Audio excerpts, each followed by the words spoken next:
พื่อการเลือกตั้งสมาชิกสภาแห่งชาติสุดที่10และสมาชิกสภาประชาชนขั้นแขวงสุดที่5เสริมสวนเจ้าลาวทั่วหน้าลูกป่าเอามาเลือกผู้แทน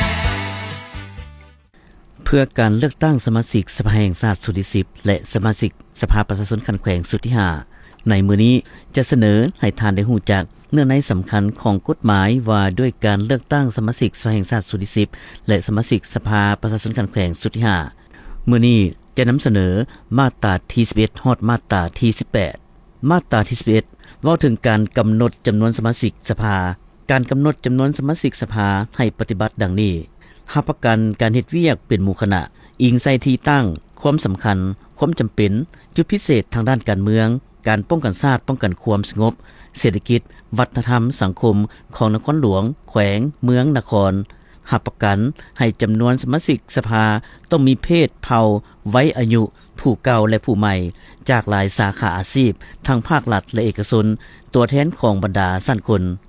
สมาชิกสภาแห่งชาติในแต่ละสุดบ่ให้เกิน175คนเขตเลือกตั้งน้อยสุดบ่ให้ลด5คนหลายสุดบ่ให้เกิน25คนและมีผู้ประจำอยู่เขตเลือกตั้งบ่ให้ลด3คนสมาชิกสภาประชาชนนครหลวงแขวงกำหนดจำนวนรวมทั่วนครหลวงแขวงน้อยสุดบ่ให้ลด25คนหลายสุดบ่ให้เกิน75คนและมีผู้ประจำเขตเลือกตั้งคันเมืองบ่ให้ลด3คนคณะประจำสภาแห่งชาติเป็นผู้กำหนดจำนวนผู้สมัครรับเลือกตั้งสมาชิกสภาแห่งชาติแต่ละเขตเลือกตั้งและสมาชิกสภาประชาชนขันแขวงโดยแม่นประธานประเทศเป็นผู้ออกรัฐดำรัสประกาศเป็นทางการอย่างช้า45วันก่อนวันเลือกตั้งมาตรา12มาตรฐานของผู้สมัครรับเลือกตั้งผู้สมัครรับเลือกตั้งเป็นสมาชิกสภาต้องมีมาตรฐานครบถ้วนดังนี้ 1. เป็นพลเมืองลาวโดยกำเนิด2. มีน้ำใจรักชาติรักระบอบประชาธิปไตยประชาชนจงรักภักดีและบริสุทธิ์ต่อประเทศชาติถือเอาผลประโยชน์ของประชาชนเป็นกกรับใช้ประชาชนอย่างแท้จริงมีความอดทนประหยัดสัตย์ซื่อเที่ยงธรรมบ่อวดองค์ทนงตัวบ่สวยใช้อำนาจเด็ดเดียวต้านการสนัดบังหลวงต้านพญาตอาญาสิทธิ์และเป็นแบบอย่างที่ดีในการปฏิบัติกฎหมาย 3. กำแน่นและยึดมั่นแนวทางนโยบายรัฐธรรมนูญและกฎหมายฮู้โฆษณาและศึกษาอบรมประชาชนเด็ดเดียวสู่ชนเพื่อบรรลุเป้าหมายประเทศชาติมั่งคั่งเข้มแข็งประชาชนทางมีผาสุขสังคมมีความสามัคคีปรองดองประชาธิปไตยยุติธรรมและศรีวิไล 4. มีความรับผิดชอบสูงต่อหน้าที่การเมืองคนคั่วมีคำเห็นต่อปัญหาสำคัญพื้นฐานของประเทศชาติของท้องถิ่นและสามารถปฏิบัติหน้าที่ของตนได้ 5. มีระดับการศึกษาจบชั้นมัธยมตอนต้นขึ้นไปมีวิชาเฉพาะใดหนึ่งและฮู้นำใช้เทคโนโลยีและข้อมูลข่าวสารขั้นพื้นฐาน 6. มีสุขภาพดีมาตรา13การเสนอรายชื่อผู้สมัครรับเลือกตั้งองค์การจัดตั้งของพรรครัฐแนวราวสร้างชาติสหพันธ์นักรบเก่าลาวและองค์การจัดตั้งมหาชนมีสิทธิ์ค้นคว้าทาบทามและเสนอรายชื่อผู้ตั้งหน้าองค์การของตนออกสมัครรับเลือกตั้งเป็นสมาชิกสภาสำหรับรายชื่อสมัครรับเลือกตั้งเป็นสมาชิกสภาแห่งชาติจากแขนงการและองค์การจัดตั้งขั้นศูนย์กลางนั้นให้เสนอต่อคณะกรรมการเลือกตั้งระดับชาติเป็นผู้พิจารณาตกลงสำหรับรายชื่อผู้สมัครรับเลือกตั้งเป็นสมาชิกสภาแห่งชาติจากท้องถิ่นให้เสนอต่อคณะกรรมการเลือกตั้งขั้นแขวงแล้วนำเสนอต่อคณะกรรมการเลือกตั้งระดับชาติเป็นผู้พิจารณาตกลงสำหรับรายชื่อผู้สมัครรับเลือกตั้งเป็นสมาชิกสภาประชาชนขันแขวงประจำอยู่ขันเมืองให้เสนอต่อคณะกรรมการเลือกตั้งขันเมืองและนำเสนอต่อคณะกรรมการเลือกตั้งขันแขวงแล้วนำเสนอต่อคณะกรรมการเลือกตั้งระดับชาติเป็นผู้พิจารณาตกลงสำหรับรายชื่อผู้สมัครรับเลือกตั้งเป็นสมาชิกสภาประชาชนขันแขวงจากแขนงการและองค์การจัดตั้งขันแขวง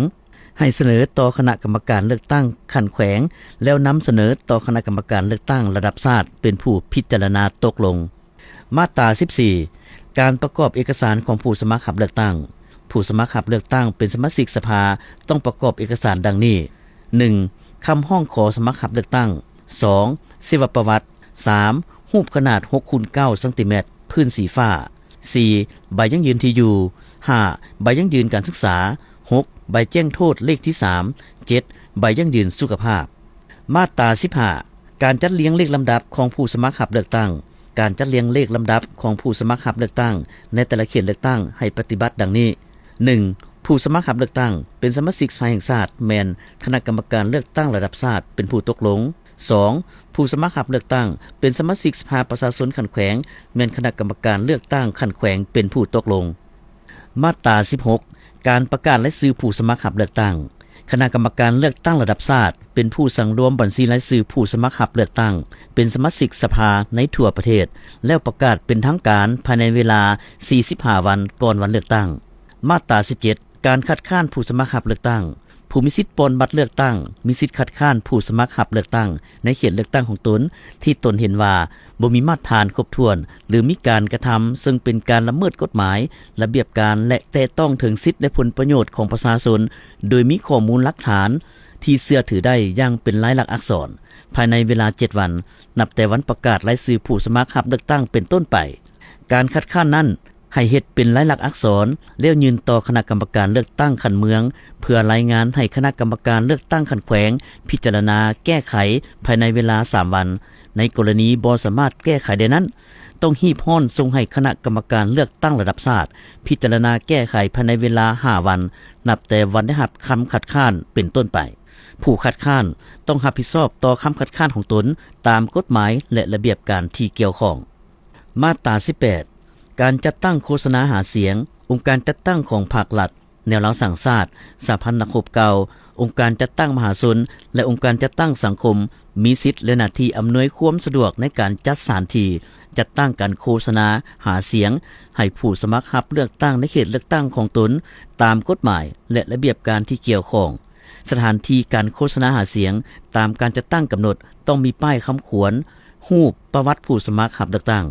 ผู้สมัครรับเลือกตั้งแต่ละคนมีสิทธิ์โฆษณาหาเสียงให้แก่ตนเองตามระเบียบการและบ่ให้โฆษณาทับถมหรือจะให้ป้ายสีผู้สมัครรับเลือกตั้งคนอื่นการโฆษณาหาเสียงให้เริ่มภายหลังวันประกาศรายชื่อผู้สมัครรับเลือกตั้งตามการตกลงของคณะกรรมการเลือกตั้งระดับชาติและต้องหยุดก่อนวันเลือกตั้ง1 วันคณะกรรมการเลือกตั้งระดับชาติเป็นผู้กำหนดระเบียบการจัดตั้งโฆษณาหาเสียง